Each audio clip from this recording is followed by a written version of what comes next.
A mund të dikush të më bëj magji që të mos mundem me mbet shtatzan, thot kam abortu një herë.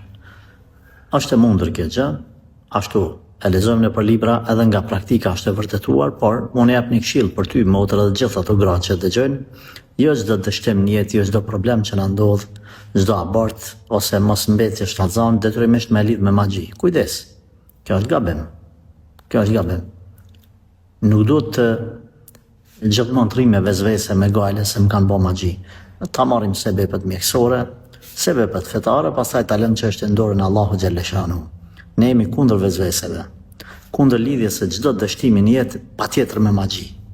Dikush ndodh që e sheh një rruzë ose diçka në shtëpi ose në borë ose një gjylpan, edhe çdo gjë që i ndodh pas atij momenti ai detyrimisht e lidh me çatë gjylpërën që e ka gjetë në rrugë ose në borë. Jo. Islami e ndalon, e refuzon, e urren, domethënë gjithmonë me njeriu me vezvese. Kujdes.